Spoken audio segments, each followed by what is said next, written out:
तो चलिए दोस्तों, आज हम स्टार्ट करने जा रहे हैं क्लास 12 का चैप्टर 3 मैट्रिक्स। मैट्रिक्स को हम लोग मैट्रिक्स भी बोलते हैं। अब मैट्रिक्स होता क्या है? मैट्रिक्स एक रेक्टेंगुलर अरेंजमेंट ऑफ डाटा होता है जो रोज और कॉलम से मिलकर बना रहता है। जैसे कि ये हो गए हमारे रोज, ये हो गए हमारे कॉलम। इन लोगों का जो अरेंजमेंट होता है उसको हम मैट्रिक्स कहते हैं। अब मैट्रिक्स हमेशा ऑर्डर में होता है, रो इंटू कॉलम के अंदर, यानी कि रो ऑर्डर ऑफ मैट्रिक्स के अंदर रोज इंटू कॉलम किया जाता है। जैसे इसके अंदर रोज कितने हैं, इस क्वेश्चन में रोज 2 हैं और कॉलम कितने हैं, कॉलम भी 2 हैं। तो ऑर्डर में 2 इंटू 2 ही लिखेंगे। अब इनको मल्टीप्लाई मत कर देना गलती से भी, इसको यहीं छोड़ दिया जाता है। अब अगली बारी आती है number of element in matrix. Matrix में एलिमेंट होता है, उनको क्या नंबर होते हैं। जैसे कि ये रोज इनटू कॉलम से हम लोग एलिमेंट निकाल लेंगे कितने हैं। जैसे फॉर एग्जांपल ये क्वेश्चन हो गया, अब इसके अंदर में निकालना है नंबर ऑफ एलिमेंट्स कितने हैं।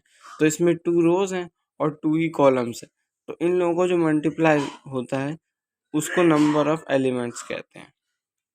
अब आगे बारी आती है दोस्तों नंबर ऑफ एलिमेंट्स की। अब इसमें नेम ऑफ एलिमेंट, सॉरी, अब name of element, her element का एक नेम होता है। अब ये हमें जानना बहुत ज़रूरी है। अभी हम ये कहीं और सीखते हैं, यहाँ तो लिखा हुआ। जैसे कि लेट सपोज ये एक हो गया हमारा मैट्रिक्स। अब इस मैट्रिक्स के अंदर जितने एलिमेंट होंगे, 3 का लेते हैं, 3 ऑर्डर का लेते हैं। तो जैसे इधर भी ए हो गया, इधर भी ए, इधर भी ए लिख लो, इधर भी ए हो गया, इधर भी ए हो गया, इधर भी ए, ये भी ए हो गया, ये भी हो गया, ये भी हो गया। वो तो हम लोगों ने पहले नंबर ऑफ एलिमेंट सीखे थे। इस बार नेम, हर एक एलिमेंट का नेम क्या होता है वो जानना है। ये पहली रो है तो पहली रो साथ में डाल दो, ये दूसरी रो है, दूसरी डाल दी, ये तीसरी रो है तो तीसरी डाल दी। अब ये कॉलम कौन सा है, ये फर्स्ट कॉलम है। ये कौन सा है, ये सेकंड कॉलम है। अब ये कौन सा है, ये थर्ड कॉलम है। अब इससे जैसे कि अब हम लोग अगर यूं लिख दें कि ए इक्वल, जैसे लेट सपोज हो गया 5 6 7 8 9 10 11 12 14। अब जैसे ये एक मैट्रिक्स हो गया। अब इसके अंदर हमें पूछना है कि 5 जो है, ये 5 है, इसको हम लोग क्या बोल सकते हैं। तो हम इसको A11 बोल सकते हैं, क्योंकि ये पहली रो में है और ये पहला कॉलम है, तो इसको A11 बोल सकते हैं। अब जैसे 8 हो गया, अब 8 को क्या कह सकते हैं, ये हो जाएगा A12 हमारा। देखिए ना, 8 इक्वल में A12 हो गया ना। तो इसकी वजह से हम लोग नेम देते हैं एलिमेंट्स की। अब मैट्रिक्स भी दोस्तों कई टाइप के होते हैं। अब जो टाइप ऑफ एलिमेंट होता है उसमें से पहला टाइप होता है कॉलम मैट्रिक्स। अब कॉलम मैट्रिक्स के अंदर अगर एक मैट्रिक्स का एक ही कॉलम हो, यानी कि जैसे उसका एक ही कॉलम है, अब इसका एक ही कॉलम है, इसके रो कितने, इसके रो तो 3 है। इस क्वेश्चन में एक ही कॉलम हो, रो तो है इसके अंदर 3 लेकिन कॉलम एक की बात की, जिसमें एक ही कॉलम हो उसको कॉलम मैट्रिक्स कहते हैं। इसमें भी लिखा हुआ है जिस मैट्रिक्स में एक ही कॉलम हो वह कॉलम मैट्रिक्स होती है। रोज से कोई फर्क नहीं पड़ता, रोज हो सकता है, रोज से कोई फर्क नहीं पड़ता, लेकिन जिस मैट्रिक्स में एक ही कॉलम हो उसको कॉलम मैट्रिक्स कहते हैं। अब अगला रो मैट्रिक्स, ये तो पहले समझ गए होंगे, जिसमें एक कॉलम होता है वो कॉलम मैट्रिक्स, में एक ही रो होती है वो रो मैट्रिक्स। अब इसमें एक रो है, इसमें कॉलम भी है 3 लेकिन रो तो एक ही है। तो जैसे जिस मैट्रिक्स में एक ही रो हो वह रो मैट्रिक्स कहलाती है, कॉलम से कोई फर्क नहीं पड़ता। ये होती है रो मैट्रिक्स हमारी। बढ़ते हैं स्क्वायर मैट्रिक्स की तरफ। स्क्वायर मैट्रिक्स क्या होते हैं, if number of rows and columns are equal. अगर नंबर ऑफ रोज और नंबर ऑफ कॉलम इक्वल हो, जैसे कि अगर इसमें 2 रोज हो तो 2 ही कॉलम्स हो, अगर 10 रोज हो तो 10 ही कॉलम्स हो, ऐसा रहता है इसके अंदर। अब जैसे कि पहला एग्जांपल हो गया, अब इसके अंदर ये एक मैट्रिक्स है।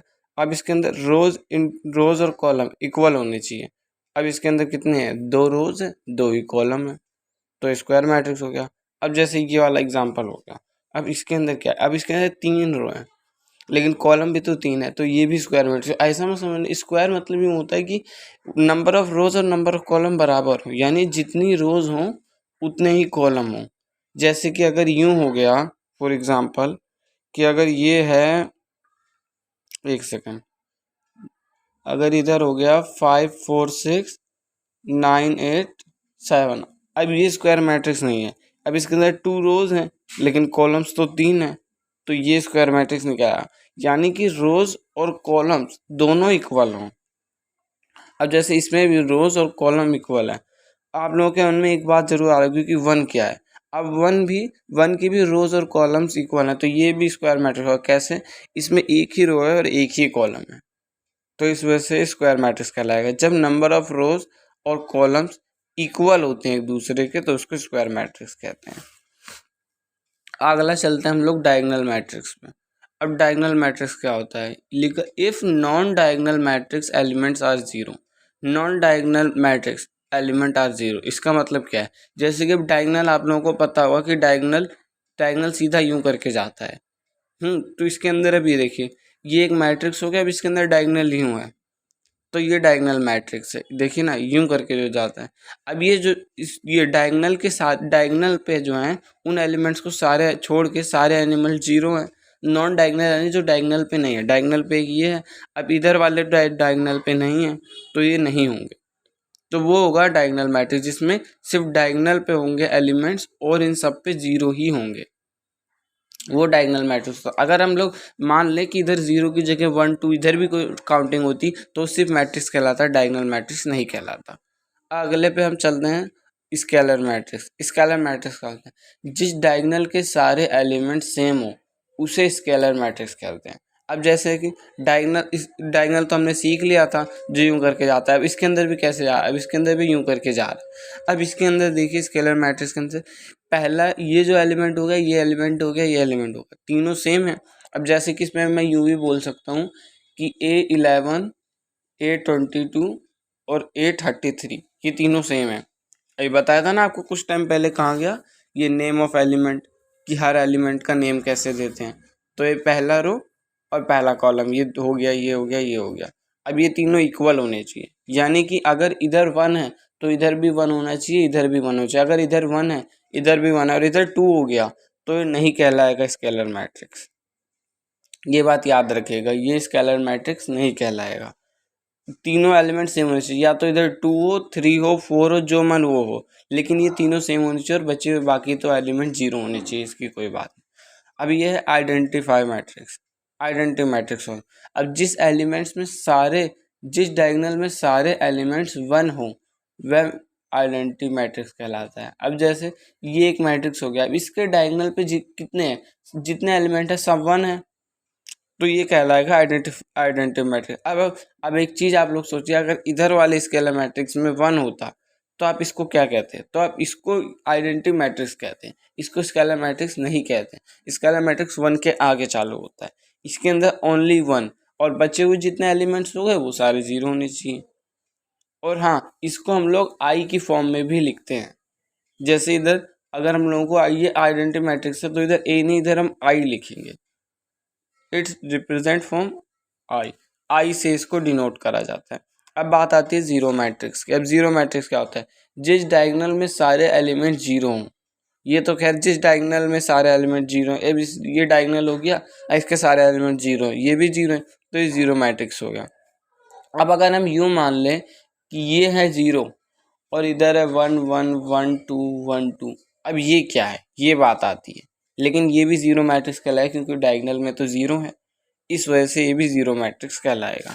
अब आगे बढ़ते हैं, बहुत आसान है, कुछ बड़ी बात नहीं है, बहुत आसानी से हो जाता है। ऑपरेशंस, अब इस 4 ऑपरेशंस होते हैं। आप लोगों को तो पता होगा मैथ 4 चीज़ों से स्पेशली बनी है, प्लस माइनस मल्टीप्लाई और डिवाइड। अब यही 4 चीज़ों से बनी है। अब इसमें भी यही है। अब इसमें एडिशन की बात आती है। सबसे पहले एडिशन करने से पहले ये जानना ज़रूरी है कि ऑर्डर सेम। अब जैसे कि ये हो गया, अब एडिशन करने से पहले ना हम लोग ये ज़रूर देख लें कि ऑर्डर सेम हो, यानी कि रोज जो हैं इक्वल हों कॉलम के, तो हो पाएगा एडिशन। कुछ समझ में आया? यानी रोज जब इक्वल होंगे कॉलम के तो होगा एडिशन।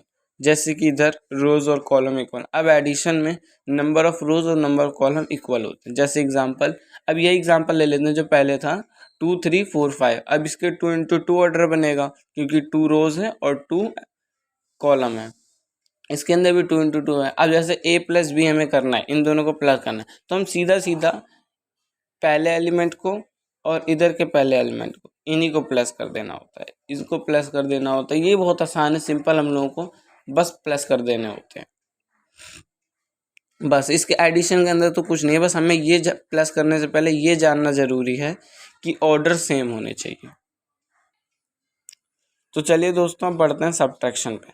अब सब्ट्रैक्शन करने से पहले भी वही चीज़ है कि हमें ऑर्डर सेम होनी चाहिए, ये जानना ज़रूरी है। जैसे अब इसके अंदर भी 2 रोज़ हैं और 2 कॉलम्स है, ऑर्डर जान लिया। अगर ऑर्डर सेम ना हो तो सब्ट्रैक्शन नहीं होगा, ये बात बेशक याद रखिएगा। अगर ऑर्डर सेम ना हो, जैसे कि अगर यूँ हो 4 5 9 4 9 6, अगर यूँ हो और दूसरी तरफ हो, दूसरे तब भी यही कुछ मान लीजिए 4 5 6 9, ऐसा कुछ हो तो नहीं होगा, क्योंकि इसकी ऑर्डर एक को ही देखा जाएगा। मतलब एक क्या मतलब दोनों ही होने चाहिए, क्योंकि हमें माइनस भी तो करना है, इन दोनों को तो करना है। मान लो ये ऑर्डर में है, ये ऑर्डर में नहीं है। मान लो अगर इधर मैं 1 1 1 और 1 और जोड़ देता हूँ तो ये दोनों माइनस नहीं होंगे। वो तो भी हम आगे सीखेंगे, मल्टीप्लाई हो सकते हैं लेकिन माइनस नहीं होंगे। फिर ये दोनों ऑर्डर सेम होना चाहिए, यानी 2 रोज हैं तो इधर भी 2 कॉलम्स है, इधर भी 2 रोज हैं तो 2 कॉलम। सब्ट्रैक्शन में भी बिल्कुल सिंपल है, a माइनस बी, पहला एलिमेंट और पहला एलिमेंट A11 और A11 माइनस करो, A12 माइनस करो, और ये A21 माइनस करो, A22 माइनस करो। ये बहुत आसान है, इसमें कोई बड़ी बात नहीं है। अब एक जानते हैं कम्युलेटिव लॉ। अब इसमें a प्लस बी और b प्लस ए बस एडिशन में ये फॉलो होता है, सब्ट्रैक्शन में नहीं। इसका कुछ मतलब समझ पाए? इसका मतलब ये है कि कम्युलेटिव लॉ में a प्लस बी और b प्लस ए सेम होगा। ये तो खैर सिंपल सी बात है कि अगर हम 5 प्लस 6 करें या 6 प्लस 5 करें वो इक्वल ही आने हैं। आएगा तो दोनों ही 11, आएगा तो दोनों ही नेचुरल नंबर, ये सिंपल बात है। लेकिन ये सब्ट्रैक्शन में नहीं होता कम्युलेटिव लॉ, इस वजह से नहीं होता क्योंकि जैसे सब्ट्रैक्शन में अगर हम लोग कर दें, इधर ऊपर की तरफ दिखा देता हूँ। जैसे अगर सब्ट्रैक्शन में हम कर दें 5 माइनस 6 और 6 माइनस 5, अब इसमें इक्वल नहीं होगा क्योंकि इधर -1 आ गया, इधर 1 आ गया। अब -1 से और 1 की दूरी तो आप लोग जानते होंगे कितनी है, तो ये नहीं, इसमें सिर्फ ये प्लस में अप्लाई होगा, माइनस में अप्लाई नहीं होगा।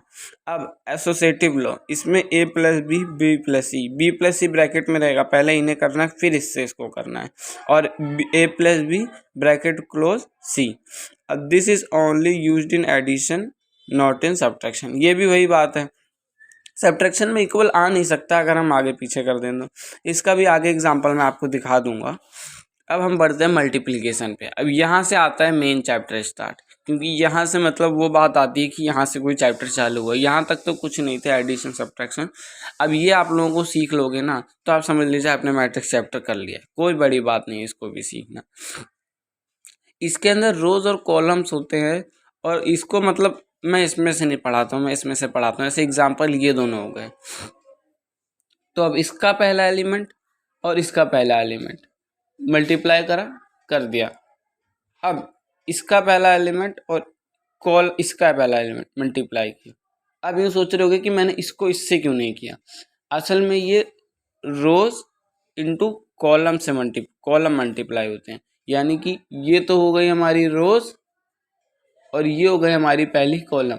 तो पहला एलिमेंट रो का और पहला कॉलम का मल्टीप्लाई हो गया, दूसरा एलिमेंट रो का दूसरा एलिमेंट कॉलम का मल्टीप्लाई होगा, बीच में प्लस जरूर लगा देना।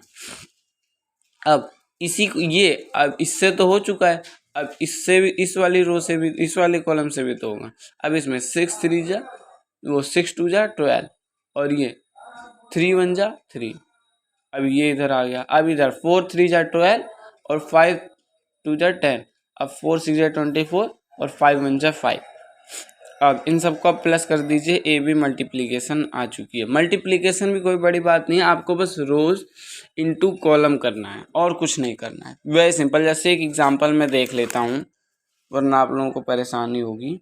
जैसे एग्जांपल देख लेते हैं, जैसे मान लीजिए कि एलिमेंट हो गया 5 6 8 4, बी एलिमेंट हो गया 4 9 8 7।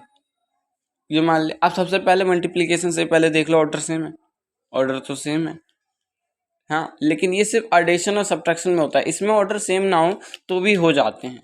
अब जैसे ये है, अब इसमें हम लोगों को क्या करना पड़ेगा, हम लोगों को a इंटू बी बनाना है, तो ए इंटू बी कैसे बनेगा? अब ये रोज हैं, ये हैंगे कॉलम्स, तब रोज को कॉलम से करते हैं। अब 5 4 जा 20 लिख दिया। अब ये दूसरा रो का दूसरा एलिमेंट और कॉलम का दूसरा। अब 6 8 जा 48, सही है। 5 4 जा 20 और 6 4 जा 28, सॉरी 8 6 जा 48, वो माइंड स्लिप हो गया था। अब फिर रोज से और फिर कॉलम से। अब 9 5 जा 45, अब 6 7 जा क्या होगा 42। अब ऐसे ही करना है हमें, पहले को पहले से करना है, फिर दूसरे को दूसरे से करना है। बस फर्क ये रहेगा कि हमें रोज को कॉलम में करना है, सीधा मत करते चले जाइएगा, रोज कॉलम से होंगे। अब ये भी हो गया, अब ये हो गया 9 5 जा 45, 6 7 जा 42। अब इसकी बात आती है, अब ये है दूसरी रो, अब ये आ गई दूसरी कॉलम। अब दूसरी रो का पहला एलिमेंट और कॉलम का पहला एलिमेंट कितना हो गया 8 9 जा 72 प्लस, अब ये 4 आ गया और ये क्या आ गया, एक सेकंड सॉरी मैंने एक मिस्टेक कर दी, रोज भी कॉलम से होते हैं तो हमने ये वाला नहीं किया, आई एम सॉरी। अब 8 4 जा 32 प्लस 4 8 जा 32, 8 9 जा 72 और 4 7 जा 28। अब इन लोगों को हम प्लस करके लिख देते हैं तो हमारा ए इंटू बी हमारा आ गया मैट्रिक्स, मतलब मल्टीप्लाई करके आ चुका। ये हो जाएगा 68, ये हो जाएगा 64, ये हो जाएगा 87, ये हो जाएगा 1 सेकंड 10 9 10, ये हो जाएगा 100। अब ये हमारा आ चुका है मल्टीप्लिकेशन ऑफ ए मैट्रिक्स और बी मैट्रिक्स। बहुत आसान है, मुश्किल की कोई बात नहीं है, इजी है, उतना कोई मुश्किल की बात नहीं है। अब जैसे हम वापस आ जाते हैं अपने उसी चैप्टर पे, ये हमारा मल्टीप्लिकेशन भी होगा, बस यही सीख लीजिए और कुछ नहीं, इसकी ज़्यादा से ज़्यादा प्रैक्टिस कर लीजिए। ये मैं करवाऊंगा इसकी प्रैक्टिस, बस यही एक ज़रूरी है, बाकी कुछ इंपॉर्टेंट नहीं है इसके अंदर, सब वैसा ही है, आप बहुत आसानी से कर लेंगे, कोई बड़ी बात। अब आती है ट्रांसपोज की बारी। ट्रांसपोज ट्रांसपोज यानी मैं यूं लिख सकता हूँ उल्टा करना लिख सकता। अब जैसे interchanging of rows and columns of matrix, मतलब रोज ऑफ कॉलम बना दें और कॉलम्स को रो बना दें। इसका मतलब कुछ समझ पाए, जैसे एग्जांपल ये हो गया, अब ये एक मैट्रिक्स हो गया, अब इसकी ये क्या है, ये पहली रो है और ये दूसरी रो है, ये पहली कॉलम है, ये दूसरी कॉलम है, तीसरी कॉलम है। पहली रो को मैंने कॉलम बना दिया, ठीक, दूसरी रो को मैंने दूसरी कॉलम बना दिया। बहुत आसान है। अब जैसे एक बार एक एग्जांपल दिखा देता हूँ मैं आपको, जैसे कि अगर ए हो गया, जैसे लेट सपोज 5 8 9 4 3 2, एक और मान ले क्या, पहले एक बार ये एक वाला एग्जांपल देख लेते हैं। अब ये है, अब इसके अंदर हम लोगों को अगर ट्रांसपोज करना है तो सबसे पहले ट्रांसपोज क्या होगा, 5 8 9 है तो हो गया 5 8 9।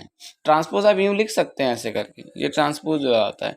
ये हम लोगों ने 10वीं में भी तो पढ़ा था, वो 11वीं में भी तो पढ़ा था। ये इधर आ जाएगा 4 3 2, अभी इधर आ गया 4 3 2।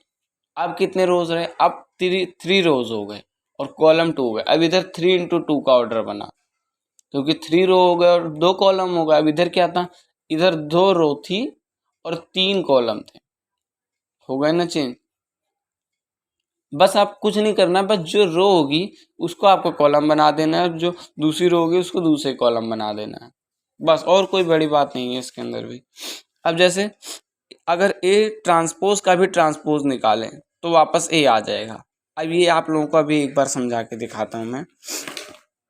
जैसे जैसे हम लोग ये एग्जांपल ले लेते हैं, ये तो मैंने काट पीट दिया, लेकिन आप खैर समझ जाइएगा। जैसे ए ट्रांसपोज हमारा इसका ये निकला था, अब इसका हम दोबारा ट्रांसपोज निकालें तो दोबारा ए बन जाएगा। कैसे, अब अगर मैं इसका ट्रांसपोज दोबारा निकालता हूँ तो वापस में क्या लिखूंगा, ये रो है नहीं ये कॉलम है तो इसको वापस रो बना दूंगा 5 8 9।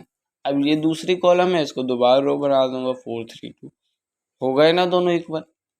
तो यानी अगर हम लोग ए ट्रांसपोज का दोबारा ट्रांसपोज निकाल देते हैं तो दोबारा ए बन जाता है। जैसे कि ए से बनता है ए ट्रांसपोज, अब इसी का ए ट्रांसपोज जो हमारा आंसर है उसका एक बार और ट्रांसपोज निकाल दोगे तो वो ए के इक्वल हो जाएगा, वो दोबारा वापसी में ए हो जाएगा। अब ए ट्रांसपोज, अब जैसे ए प्लस बी का अगर ट्रांसपोज करेंगे तो ए ट्रांसपोज और बी ट्रांसपोज ये दोनों इक्वल रहेंगे, क्योंकि जैसे ए प्लस बी का ट्रांसपोज करेंगे तो ए ट्रांसपोज बी ट्रांसपोज, ये आप करके देख लीजिए, वही बात है। अब जैसे ए इंटू बी ट्रांसपोज है, इसको बी ट्रांसपोज और ए ट्रांसपोज लिखा जा सकता है। और हाँ, ये जो होता है ना, ये साइन, इसको ट्रांसपोज कहते हैं। अब आते हैं इस चैप्टर की लास्ट चीज पे, आता है सिमेट्रिक और स्क्यू सिमेट्रिक। अब ये क्या होता है, जैसे कि अगर हम कभी भी वो ट्रांसपोज निकालने के बाद भी वही वापस आ जाए चीज, जैसे कि ए हम लोगों ने किया, अब ए हम लोगों ने ए से ए ट्रांसपोज निकाला। अब मान लीजिए ए ट्रांसपोज और ए दोबारा इक्वल हो, जैसे कि अगर ए का कोई एलिमेंट होगा उसका हमने ए ट्रांसपोज निकाला, तो हम लोगों ने बिना इसका ट्रांसपोज किए वापस ये ए के इक्वल ही है। यानी अगर ए का कोई भी एलिमेंट 2 3 4 5 जो भी होगा, वो ए ट्रांसपोज निकालने के बाद भी जो आएगा वो दोनों सेम आएंगे, उसको सिमेट्रिक कहेंगे। इसके वाला नीचे पढ़ाऊंगा। अब जैसे ये एग्जाम्पल हो गया, इसमें 1 2 3 2 4 5 3 5 9 3 5 6। अब इसका हम लोग ट्रांसपोज निकालते हैं। ये क्या हो गई, ये पहली रो हो गई, कॉलम में चेंज कर दिया। ये दूसरी रो हो गई, कॉलम में चेंज कर दिया। ये तीसरी रो हो गई, इसको फिर कॉलम में चेंज कर दिया। अब इन दोनों का आप देखिए कोई डिफरेंस लग रहा है। इसका मैंने दोबारा ट्रांसपोज नहीं निकाला ए निकालने के लिए, लेकिन तब भी 1 का 1 2 का 2 3 का 3 बिल्कुल सारे एलिमेंट सेम आए। उसको हम लोग सिमेट्रिक्स कहते हैं, जब ए का ट्रांसपोज निकालने के बाद भी ए और ए ट्रांसपोज सेम आते हैं, बिल्कुल इक्वल आते हैं। अब बढ़ते हैं हम स्क्यू सिमेट्रिक्स पे। अब इसके अंदर अगर ए ट्रांसपोज निकाल लें तो माइनस ए के इक्वल होगा। यानी जैसे कि अगर हम लोग एक ए है, ए से उसका ए ट्रांसपोज निकाला तो आंसर आएगा माइनस ए। मतलब ए का ट्रांसपोज निकालने के बाद माइनस है, इसी के आगे अगर हम माइनस लगा दें तो वो इसके इक्वल हो जाएगा। जैसे कि इसकी सिमेट्रिक्स के अंदर ए इक्वल में ये होता है।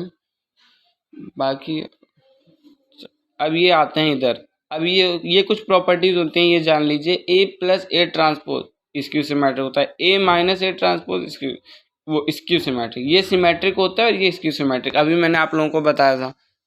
अब ये जरूरी चीज़ है, ये अगर half A plus A transpose निकालें वो सिमेट्रिक होगा, और half A minus A transpose निकालें वो स्क्यू सिमेट्रिक्स होगा। ये बस प्रॉपर्टीज लगेंगी। अगर आपको बता दिया जाए कि स्क्यू सिमेट्रिक्स है या नहीं, ये निकालना है, तो आप लोग ए की जगह ए डाल दोगे, ए ट्रांसपोज और हाफ का हाफ ही आ जाएगा, तो वो स्क्यू सिमेट्रिक्स निकल जाएगा। अगर सिमेट्रिक्स निकालना है तो ऐसे, लेकिन हम लोग यूं भी देख सकते हैं, अगर स्क्यू सिमेट्रिक्स ए माइनस ए हो और ये हो। बस अब यही चैप्टर में कुछ नहीं है। अब हम एक्सरसाइज पे बढ़ेंगे कल से। ओके दोस्तों, अलविदा। इंट्रोडक्शन एंडिंग कॉपी ने भी बता दिया है। एक ये चैप्टर 3 और एक ये चैप्टर 4, यानी जो चैप्टर 3 और 4 है, आप ये अच्छे से कर लीजिए। इसमें कोई बड़ी बात नहीं है इन दोनों चैप्टर्स में ज़्यादा, बस थोड़ी सी मेहनत कर लीजिए। इसका 14 से 15 नंबर का वेटेज बनता है, कोई बड़ी बात नहीं है। ये बहुत आसान चैप्टर निकलेंगे आपके मैट्रिक्स और डिटरमिनेंट्स। मैंने खुद ट्राई किए थे, मैं खुद अभी 12th में हूँ और मैंने ट्राई किए थे, वेरी इजी। ये दोनों चैप्टर सबसे ज़्यादा इजी हैं।